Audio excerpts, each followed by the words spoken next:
तोड़ के दूसरा पत्थर लगाया, और पत्थर लगाया तो वो किसने लगाया, किस टाइम लगाया। इतनी बात के लिए, समझाने के लिए और इतना टाइम देने के लिए लोगों ने, पुलिस ने भी इंतजार नहीं किया और उनको रात को गिरफ्तार कर लिया। हमारे संविधान की अवहेलना है कि संविधान हमें अभिव्यक्ति की आज़ादी देता है, और उस अभिव्यक्ति की आज़ादी का अगर सम्मान नहीं किया गया, हमारे संविधान का सम्मान नहीं किया गया, तो ये एक सीधा दलितों पे टारगेट है।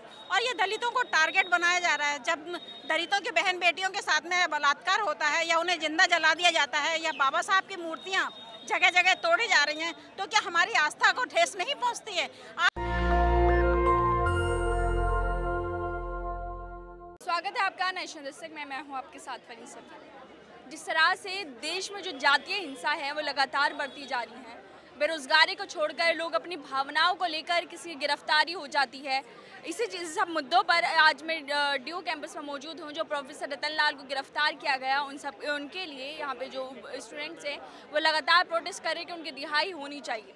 हमारे साथ कुछ लोग मौजूद हैं। सबसे पहले मैं आपका नाम बताऊँ। मेरा नाम कमलेश मधोलिया है और मैं लॉ फैकल्टी प्रोफेसर माता दीन की मिसेज हूँ, और यहाँ पे रतन लाल जी के सपोर्ट में आए हैं कि उनको अचानक रात में गिरफ्तार कर लिया है, जो कि बहुत गलत किया है। जब वो बात अपनी रखने के लिए कह रहे थे कि मुझे बहस करनी है, आप मेरे से बहस करो, आप अपने जो मुद्दे हैं वो मुझे बताओ, और जो मैंने जिस उससे कहा है कि शिवलिंग के लिए, तो मुझे भी उसका मौका देना चाहिए सफाई का।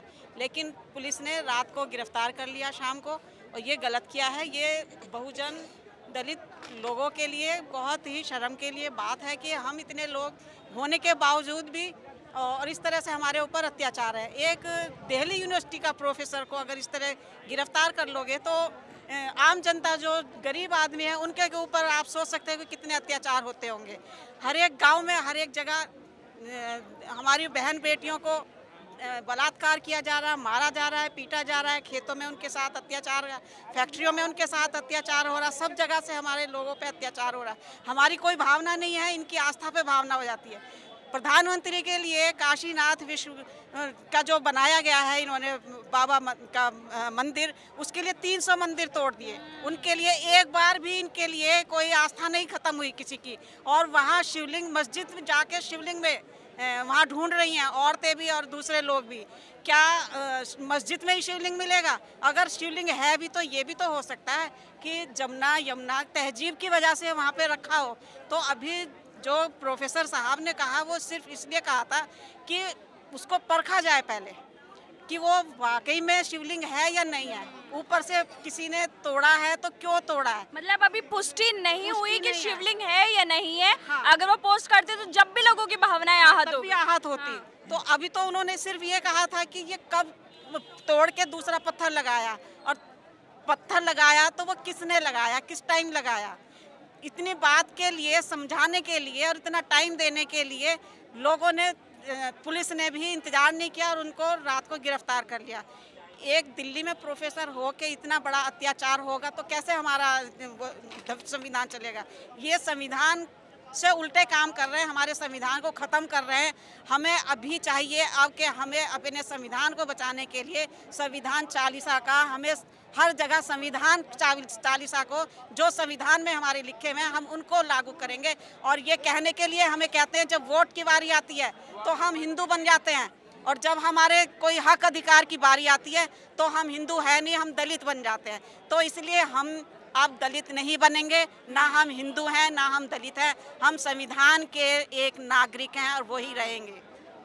अच्छा, जब प्रोफेसर डिबेट के लिए भी तैयार थे कि जो उन्होंने पोस्ट किया उस पर वो सफाई देने के लिए भी तैयार थे, लेकिन उसके बावजूद भी क्योंकि वो ऐसे समाज से आते हैं, ऐसे समाज के लोगों की आवाज़ उठाते हैं जो लगातार जिन पे हिंसा होती जा रही है, तो क्या यही एक बड़ा कारण तो नहीं है कि उन्हें एकदम से गिरफ्तार कर लिया? ये हमारे संविधान की अवहेलना है कि संविधान हमें अभिव्यक्ति की आज़ादी देता है, और उस अभिव्यक्ति की आज़ादी का अगर सम्मान नहीं किया गया, हमारे संविधान का सम्मान नहीं किया गया, तो ये एक सीधा दलितों पे टारगेट है। और ये दलितों को टारगेट बनाया जा रहा है। जब दलितों की बहन बेटियों के साथ में बलात्कार होता है, या उन्हें जिंदा जला दिया जाता है, या बाबा साहब की मूर्तियाँ जगह जगह तोड़ी जा रही हैं, तो क्या हमारी आस्था को ठेस नहीं पहुंचती है? आज वो शिवलिंग जिसका कोई अस्तित्व नहीं है, जिसकी कोई पहचान नहीं है, उन्होंने सिर्फ यही तो कहा था कि भाई हमारा जब बुद्ध कहता है, बुद्ध ने कहा था कि अगर किसी चीज़ में मान लो तुमको डाउट है तो उस चीज़ को पहले परखा जाए, तब उस पे जाके नहीं उसके प्रश्न चिन्ह उठाया जाए। और इन्होंने बिना परखे उस चिन्ह को, जबकि मुस्लिम कह रहे हैं कि वह एक फाउंटेन का प्रतीक है, फाउंटेन है पिछले, तो उस चीज़ को शिवलिंग बनाने के लिए जगह जगह इन्होंने मस्जिद में, ताजमहल में, अभी यहाँ पे मथुरा में भी वो चीज़ें तोड़ी जा रही हैं। तो क्या सिर्फ एक हिंदू धर्म की स्थापना के लिए यह दलितों को, बाकी सारे दूसरे समाज को ख़त्म करने के लिए, हिंदू धर्म स्थापित करने के लिए इनके टारगेट है? ये हमारा संविधान ख़त्म किया जा रहा है, एजुकेशन ख़त्म की जा रही है, महंगाई हो रही है, उसकी तरफ कोई ध्यान नहीं देता है। तो और रोजगार खत्म हो रहे हैं, हमारे बच्चे पीएचडी की डिग्रियां ले लेके नहीं, हमारे घूम रहे हैं, उनको रोजगार नहीं मिल रहा है। और एक शिवलिंग के ऊपर जिसका कोई अस्तित्व भी नहीं है, उसको टारगेट बना के हमारे लोगों को हैरेस किया जा रहा है, जबकि उन्हें पहले से बोलना चाहिए। क्योंकि जब किसी को गिरफ्तार किया जाता है तो उसकी पहले वार्निंग दी जाती है, उस पर चर्चा की जाती है, उस पर बात रखी जाती है। जब उन्होंने वो चीज़ें की नहीं है तो गिरफ्तारी, रातों रात गिरफ्तारी, ये हमारे संविधान नहीं कहता, क्योंकि हमारा संविधान आज खत्म हो रहा है, मनुविधान माना जा रहा है। संविधान को ये खत्म करके मनुविधान फिर से गुलाम बनाने की साजिश की जा रही है ये। और जब संविधान खत्म हो जाएगा, एजुकेशन खत्म हो जाएगी, हमारे रोजगार खत्म हो जाएंगे, तो हमारी जो 85% जनता है, दलित जनसंख्या, वो कहाँ जाएगी? वो फिर से चाहते हैं कि ये फिर से गुलाम बने, और इनका वो कोई सिर्फ एक वोट का टारगेट है। क्योंकि मोदी जी जाते हैं, मोदी दोहरी बातें करते हैं। मोदी जी अभी बुद्ध पूर्णिमा पे गए उनका जन्मदिन मनाने के लिए बुद्ध का, लेकिन हमारे साथ में वो दोहरा व्यवहार करते हैं, हमें दलित भी मानते हैं, हमें हैरेस भी करते हैं। अगर हम पढ़ लिख जाते हैं तो हमारी आवाज़ दबाने की कोशिश की जाती है। और जब संविधान हमें अभिव्यक्ति की आज़ादी देता है, हमें बोलने की आज़ादी देता है, तो उस आवाज़ को दबाने, क्योंकि ये चाहते हैं, सवर्ण चाहते हैं कि भी हमारी आवाज़ जो दलित प्रश्न करने लगा है उस प्रश्न को दबाया जाए, इनको फिर से गुलाम बनाया जाए, इनको फिर से हमारे आगे भीख मांगने लायक बनाया जाए। क्योंकि हमारी आवाज़ ख़त्म करने की साजिश है ये, हमारी एजुकेशन ख़त्म करने की साजिश है, हमारे जो रोजगार हैं उन्हें ख़त्म करने की साजिश है। और ये सवर्ण साजिशों के तहत रतन लाल जी को गिरफ्तार किया गया है, और वो हम लोगों को, दलित समाज को डराना चाहते हैं कि जो आवाज़ें उठ रही हैं उनको इसी तरीके से हरेस करके दबाया जाएगा, उन्हें दबाया जाएगा। मिर्चपुर कांड हुआ था वो भी इसीलिए हुआ था, गोहाना कांड हुआ था वो भी इसीलिए हुआ था कि ये ऊंचे ऊंचे महल कोठियां बना के क्यों बैठे, कि एक कुत्ते के भौंकने पे इनकी आस्था खत्म हो जाती है। और जहां हमारे बाबा साहब की मूर्तियों को तोड़ा जाता है, उन्हें ख़त्म किया जाता है, तो क्या हमारी आस्था को ठेस नहीं लगती है? बाबा साहब तो हमारे अकेले दलितों के नहीं थे, वो तो पूरी दुनिया मानती है, उनकी काबिलियत को दुनिया मानती है, उनकी काबिलियत को। और एक हमारा देश है जहां बाबा साहब पैदा हुए थे, उनकी काबिलियत को नहीं माना जाता है, उनके संविधान की अवहेलना की जाती है। तो ये केवल हिंदू धर्म स्थापित करना चाहते हैं, जो कि अब संविधान की आज़ादी मिलने के बाद में हम अब इतने काबिल हो गए हैं कि हम अपने अधिकारों को लेना जानते हैं, और नहीं होगा तो हम सड़कों को जाम कर देंगे, हम अपना अधिकार लेंगे और संविधान को बचाने की कोशिश करेंगे। क्योंकि ये केवल हमारा आज का नहीं है प्रश्न, ये हमारे आने वाली पीढ़ी के भविष्य का खतरा है। अगर हमारे आने वाली पीढ़ी का भविष्य खतरे में पड़ गया तो हमारा संविधान खतरे में होगा, और हमारे आने वाली पीढ़ी जो आज हम जिसके अधिकार लेते आए हैं वो हमारे अधिकार खत्म हो जाएंगे, हम फिर से गुलामी की तरफ जा रहे हैं। तो हमें वो अधिकार चाहिए, वो हमें आने वाली पीढ़ी को बचाना है, अपने संविधान को बचाना है, तो ही हम सुरक्षित रह सकते हैं, वरना ये हमें गुलामी की ओर लेके जाएंगे। Thank you. मैं ये कहना चाह रही थी कि एक तरफ हमारा सुप्रीम कोर्ट कहता है कि शिवलिंग एक गाली है, अब सुप्रीम कोर्ट कहता है कि उसकी रक्षा करो। क्या वो गाली की रक्षा कर रहे हैं?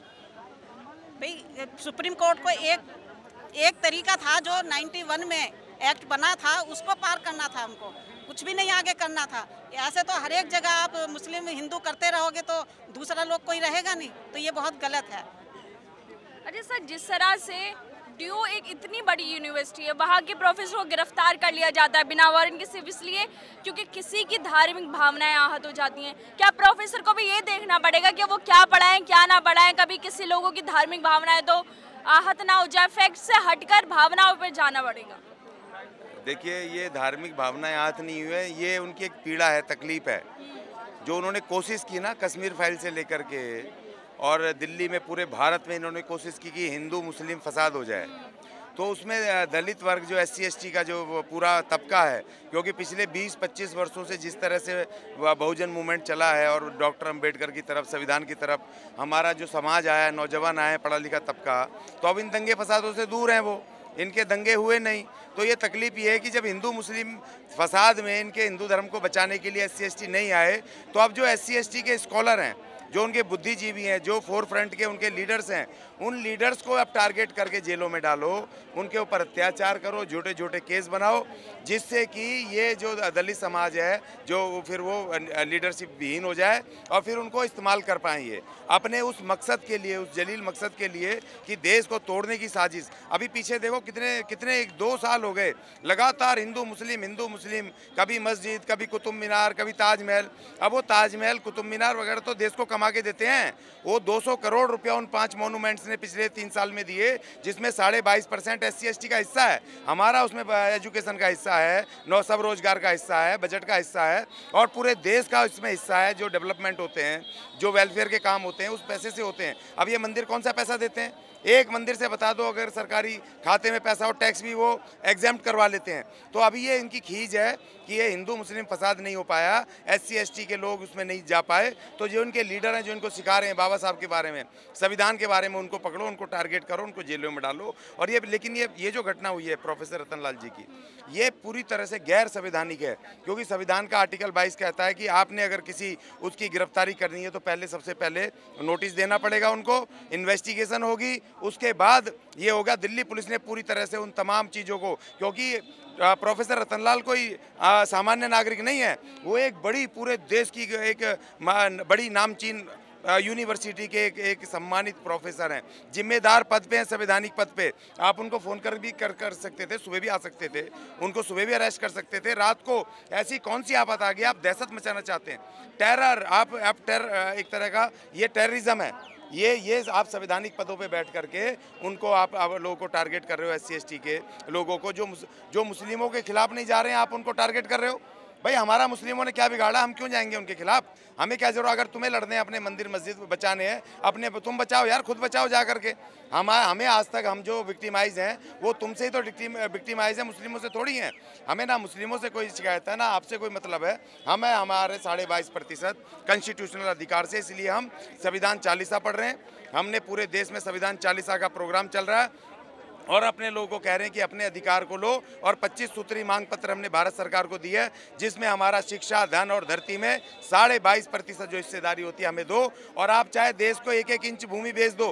देखो ये जो घटना है ना सारी, ये इसके पीछे जरूर फिर कोई ना कोई काम कर देंगे, कोई कंपनी बेच देंगे, या कोई रेट बढ़ा देंगे पेट्रोल डीजल के, गैस बढ़ा देंगे, या कोई धरती बेच देंगे। इनकी पूरी साजिश होती है कि सबका माइंड डाइवर्ट कर दो दूसरी तरफ, क्योंकि जिनका गोदी मीडिया है वो इन्हीं के बारे में वो दिखाता है। हिंदू मुस्लिम, अगर इस देश में मुस्लिम नहीं होते तो इनकी राजनीति ही नहीं चलती कभी जिंदगी में। हिंदू मुस्लिम बस और दलित बीच में ही कर रहे हैं। लेकिन अब हमने अपने संविधान और बाबा साहब को लेकर के हमने अपने हिस्सेदारी की मांग करनी है। हमें किससे कोई लेना देना नहीं है। भारत सरकार बताए हमारे 22.5% इस देश के बजट में, इस देश की धरती में, इस देश की शिक्षा में, इस देश के रोजगार व्यवसाय में कहाँ हमारा हिस्सा कहाँ है? हमें पूरा हिस्सा चाहिए। और आर्टिकल 17 जो कहता था 26 जनवरी 1950 को बाबा साहब ने कह दिया था कि आज से अनटचेबिलिटी खत्म होती है, तो आज तक क्यों नहीं हुई भाई? आज भी एक वो वहाँ पर ढिंडोरा पिटवा रहा है, वो एक स्वर्ण वहाँ पर खड़ा होकर के उत्तर प्रदेश के गांव में कि भाई कोई अगर दलित मेरे उसमें खेतों में आ गया, उसमें आ गया तो 50 जूते और 5,000 ये। तो आज इस जो दुनिया बुद्ध गिरह पे पहुँच गई है, आज दुनिया वहाँ आशियाना बना रही है और तुम हमें 5,000 साल पुरानी उस व्यवस्था में ले जाना चाहते हो, जिससे कि हम निकल के 26 जनवरी 1950 को हमें बाबा साहब ने आज़ादी दिलाई, नया संविधान लागू करा। क्योंकि ये जितनी व्यवस्था है इनकी, वेद ग्रंथ, ये तो हमें पढ़ने के अधिकार ही नहीं थे। हमारे तो कानों में पढ़ ले, हम गलती से तो पिघला हुआ शीशा डाल देते थे। ये तो हमें उसमें अगर हम उसको अगर बोल दें गलती से तो हमारी जबान काट देते थे, हमारी आंखें फोड़ देते थे अगर हमने देख लिया। और आज हमारे कुछ लोग उसी व्यवस्था को इनके साथ मिल करके गा रहे हैं। तो उनको ये नहीं पता है कि जिस डाली पर बैठे हैं संविधान की, जिस डाली पे बैठ के हम बढ़िया कपड़े पहन रहे हैं, शिक्षा मिल रही है, बढ़िया रोजगार मिल रहे हैं, सुरक्षा मिल रही है, न्याय मिल रही है, हम उसी को काट रहे हैं इनके साथ मिल करके। तो इसलिए अब हमें अपने जो कुछ लोग रह गए उनको भी समझाना है। और प्रोफेसर रतनलाल जी का जिस तरह से गिरफ्तारी हुई है, हम उसकी पूरी कड़ी निंदा करते हैं और अमित शाह जी को कहते हैं कि अमित शाह जी, आपकी दिल्ली पुलिस ने पूरी तरह संविधान का उल्लंघन किया है, कानून का उल्लंघन किया है। आप तुरंत इस्तीफा दीजिए और प्रोफेसर रतनलाल जी को तुरंत के तुरंत रिहा कीजिए इज्जत के साथ। ये मैं सर, जिस तरह से SC/ST OBC हो, बहुजन समाज हो, टारगेट कर करके मारा जा रहा है। मूंछ रख ली तो जब मार दिया, अच्छे कपड़े पहन लिए तो जब मार दिया, कहीं खेत में चला गया तो तब मार दिया, अगर किसी बच्ची ने घड़े से पानी पी लिया तो अब इससे इतनी बात नहीं है। शिक्षक जो पढ़े लिखे, जो लोगों को शिक्षाएं देते हैं, बच्चों को एजुकेट करते हैं, अगर उसके घड़े से किसी दलित ने पानी पी लिया तो शिक्षक मारती है उसको। नहीं, देखिए, यही एक जो बात है, मैंने कहा आर्टिकल 17, बाबा साहब ने 26 जनवरी 1950 को आर्टिकल 17 में लिखा कि आज से इस देश से अस्पृश्यता यानी अनटचेबिलिटी खत्म की जाती है। जो भी सरकारें रहीं, 50-55 साल एक तरफा कांग्रेस रही, उसके बाद और दूसरी सरकारें, मोर्चा सरकार वगैरह रहीं। अगर विश्वनाथ प्रताप सिंह इस देश में अगर जनता दल की सरकार नहीं आती तो SC/ST एट्रोसिटी एक्ट भी नहीं मिलता, हमें वो भी नहीं मिलता। तो इस देश की जो सरकारें थी, जिनकी जिम्मेदारी थी कि उस आर्टिकल के तहत इस देश के मतलब जातिवाद, छुआछूत मतलब जातिवाद के विरुद्ध जो कैंपेन चलाने थे, जो कार्यक्रम चलाने थे, जो कड़े नियम बनाने थे। और देखिए, जब तक इस देश से अस्पृश्यता यानी जातिवाद नहीं जा सकता, जब तक कि इस देश के जो SC/ST के लोग हैं वो सेल्फ डिपेंड नहीं होंगे, चाहे उनको खेती की ज़मीन नहीं मिलेगी, चाहे उनको रोजगार नहीं मिलेंगे, जब तक हम दूसरे के ऊपर डिपेंड हैं, दूसरे के खेतों में काम करने को, दूसरे के ऊपर आजीविका चलाने को, दूसरे की दुकानों से सामान लेने को, तब तक हमें इमीडिएट बहिष्कार कर देंगे कि भैया इनको खेतों में मत आने दो, इनको रोजगार मत दो, इनको पगार मत दो और इनको ये सामान मत लेने दो। हमें अब इस देश की शिक्षा, धन और धरती में 22.5% हिस्सेदारी की लड़ाई है और हम अब सेल्फ डिपेंड होंगे। और हमने भारत सरकार को ये भी कहा 14 तारीख को, यही 14 तारीख को हमने ये कहा कि भैया इस देश के जो इंस्टीट्यूशन है, जो एजुकेशनल इंस्टीट्यूशन है, उसका 22.5% SC/ST को दो। हम सक्षम है भाई, अब उसका मैनेजमेंट हम चलाएंगे, अपने बच्चे हम खुद पढ़ाएंगे। अब तुम्हारे जो जातिवादी लोग हैं, जो प्रोफेसर, टीचर, जो उनके घड़े से अगर पानी पी ले हमारा बच्चा तो उसको पीटते हैं, टॉर्चर करते हैं, तो उस तरीके से अब नहीं चलेगा। हम अपने बच्चों को खुद पढ़ाएंगे, हमें हमारा हिस्सा दे दो। 5000 साल का हमारा पैसा, धन, धरती और हमारा जो इन्होंने मेहनत कमाई खाई है, हमें तो उसमें से अभी नखून के बराबर इंटरेस्ट भी नहीं लेगा, 22.5%, लेकिन फिर भी अब हमें दे दो। आप चाहे देश की 1-1 इंच भूमि बेच दो, इस देश के निजी क्षेत्रों में हमारा रिजर्वेशन लागू करो, इस देश की तीनों सेनाओं में, इस देश की जुडिशरीज में, इस देश के राज्यसभा में, सब में हमें हिस्सेदारी चाहिए। और हमें अब अपने पैरों पे खड़ा होना है और इस जातिवाद के खिलाफ और इन तमाम चीज़ों के खिलाफ हमें लड़ना होगा। और प्रोफेसर रतनलाल जी जैसे, देखो इनका एक मकसद है, ये तमाम लोग जो लोग खड़ी हैं फोर्स, इनको ऑर्गेनाइज करने वाला लीडर कौन है, पहले उसको दबोच लो, उसको अंदर बंद करो, टॉर्चर करो या मार दो, जिससे कि इनको नेतृत्व देने वाला कोई ना बचे।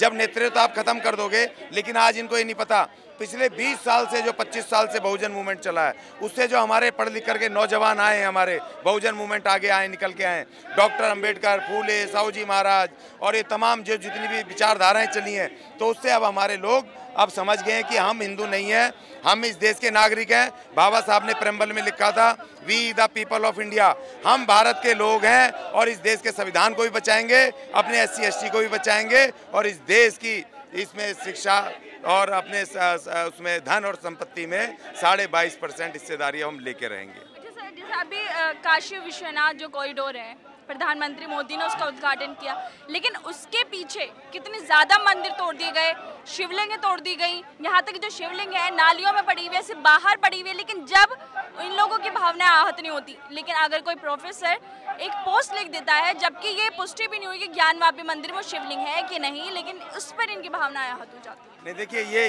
ये नकली जो हिटलर शाही है ना, जो हिटलर को मानने वाले नाज़ी ये लोग हैं, ये कोशिश कर रहे हैं इस देश में डिक्टेटरशिप लागू करने की कोशिश की जाए, लेकिन ये फेल हो जाएंगे, उसमें कर नहीं पाएंगे, क्योंकि बाबा साहब का जो संविधान है वो इन मनुवादियों के लिए एक चक्रव्यूह है।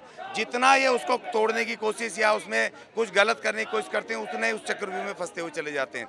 तो ये जो घटना है प्रोफेसर रतनलाल जी वाली, ये भारत में नहीं है, ये इंटरनेशनल है। आज ये खबर है, ये पूरे देश और दुनिया की खबर है, ये इंटरनेशनल खबर है। तो ये जो जैसे अभी कहा ना, अमेरिका ने डाला ना इनको सबसे बेस्ट उसमें जो रिलीजियस डेमोक्रेसी नहीं है इस देश में, भारत में सबसे खतरनाक उसमें घटिया से घटिया नंबर पे डाला।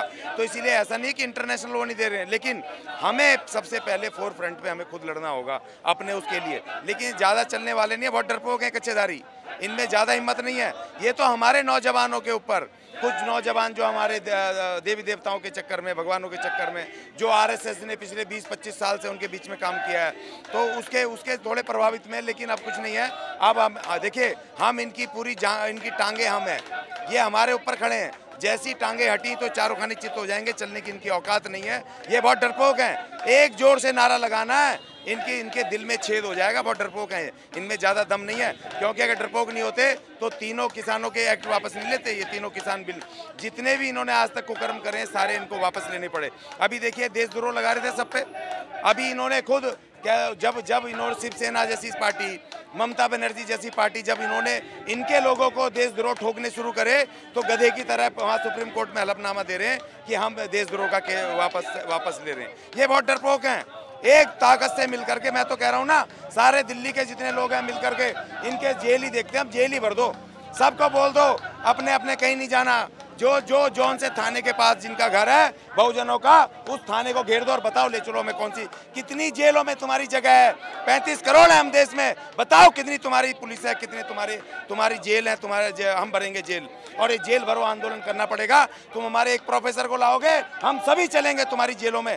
डर दिखाओ हमें, कितना तुम्हारे जेलों में तो डालने का डर है। तो इनका जेलों का डर हमारे लोगों के दिमाग से हटाना पड़ेगा और खुशी खुशी जेल जाना पड़ेगा। और मैं तो कहता हूँ प्रोफेसर रतनलाल जी से कि जैसे शहीद आजम भगत सिंह, सुखदेव, राजगुरु, उन नौजवानों ने अंग्रेजी उस अदालत का उसको एक प्लेटफार्म के रूप में इस्तेमाल किया था, आप भी करो। वहाँ कहो जज के सामने, मत मांगो जमानत, और कहो जज के सामने कहाँ है हमारी हिस्सेदारी, कहाँ है हमारा रिजर्वेशन, कहाँ है हमारी नौकरी, कहाँ है हमारी शिक्षा, क्यों महंगाई हो रही है। वहाँ पर वो कुछ और बोले और तुम कुछ और बोलो, जो कि पूरा छपे पूरे देश दुनिया में। वो किसी की कोई औकात नहीं है, उसकी भी मजिस्ट्रेट की भी लिमिटेड पावर्स हैं कि हमें कितनी सजा देगा। हमने कोई मर्डर किए हैं क्या, हमने कोई गुनाह किए हैं क्या। हमने आर्टिकल 19 का, अपने बोलने की स्वतंत्रता, आज़ादी का, अपनी एक्सप्रेशन ऑफ अपनी बात रखने का हमने उसका इस्तेमाल किया। और हमें हक है कि देश में जो घटना होगी उस पर अपनी बेबाक राय देने का, सजेशन देने का हमें हक है। और प्रोफेसर रतनलाल जी तो एक स्कॉलर हैं, एक महान स्कॉलर हैं, एक बड़े प्रोफेसर हैं एक बड़ी यूनिवर्सिटी के, तो उनको तो पूरा अधिकार है कि अपनी बात रखें। ये हम कहना चाहते हैं। तो आप देख सकते हैं लोगों के अंदर जज्बा है प्रोफेसर जो रतनलाल है, जिस तरह से उनकी गिरफ्तारी की गई। लेकिन इन सब मुद्दों के पीछे जो ये पूरा माहौल बनाया जा रहा मंदिर मस्जिद का, इसके पीछे जिस विश्वनाथ कॉरिडोर की, काशी विश्वनाथ कॉरिडोर की जो हमारे प्रधानमंत्री उद्घाटन करते हैं, उसके चक्कर में कितने सौ जो मंदिर हैं वो तोड़ दिए गए। शिवलिंग बाहर पड़ी है, नालियों में पड़ी है, लेकिन इन लोगों की भावनाएं तब आहत नहीं होती है, क्योंकि सिर्फ इन्हें तो वही देखना है जिन्हें सरकार दिखाई जा रही है। आप कभी वहाँ जाकर देखिए, काशी विश्वनाथ के जरिए कितने सारे मंदिरों को तोड़ दिया गया, वहाँ पे जो शिवलिंग थे उनको तोड़ दिया गया। लेकिन ये लोग जो हैं, जब इनकी भावना आहत नहीं होती है, लेकिन अगर कोई प्रोफेसर एक पोस्ट कर देता है, बल्कि उस पर पोस्ट करता है, ज्ञानव्यापी मस्जिद पर पोस्ट करता है, जिसका अभी सिद्ध हो नहीं पाया है कि वहाँ पर शिवलिंग था या नहीं था, अगर उस पर एक पोस्ट कर देता है तो लोगों की भावनाएं आहत हो जाती हैं। इनके धर्म जो है वो खतरे में आ जाता है कि सरासर जो सरकार है पूरा का पूरा एक एजेंडा चला रही है रतनलाल के पीछे। हो सकता है कि क्या पता अब किसी कंपनी को बेच दिया जाए या फिर कोई जमीन बेच दी जाए, कहीं पर कब्जा कर लिया जाए, जिस तरह से बुलडोजर के नाम पर यहाँ पर चलवाया गया प्रोफेसर रतनलाल के नाम पर, अब ज्ञानव्यापी मस्जिद के नाम पर, जिस तरह से लगातार ताजमहल हो, कुतुब मीनार हो, ज्ञानव्यापी मस्जिद हो, इन सब के लिए जो एक प्रोपेगेंडा चलाया जा रहा है, हो सकता है कि सरकार इसके पीछे कुछ और काम करना चाह रही है। जिस तरह से जो हमारा हंगर इंडेक्स है उसमें भारत नीचे आ चुका है, उसकी हालत बांग्लादेश जैसी हो गई है, नेपाल, उसकी हालत नेपाल जैसी हो गई है, विकासशील देशों में से भारत का नाम हट गया। ये है मुद्दे, लेकिन इन मुद्दों को छुपाया जा रहा है मस्जिद मंदिर के नाम पर, बुलडोजर के नाम पर। तो आपको ये बात सोचनी चाहिए कि ये जो मुद्दे सरकार निकाल के ला रही है, इनके पीछे क्या वजह है। मैं फरीन सैफी, कैमरामैन आशीष के साथ नेशनल दस्तक। नेशनल दस्तक की आपसे गुजारिश है कि अगर इसको बचाना चाहते हैं तो नेशनल दस्तक को सब्सक्राइब करने के लिए रेड कलर के सब्सक्राइब बटन को दबाएं, फिर बेल आइकन की घंटी दबाएं, नेशनल दस्तक को बचाने के लिए बहुत जरूरी है कि हर खबर को शेयर करें, लाइक करें, कमेंट जरूर करें।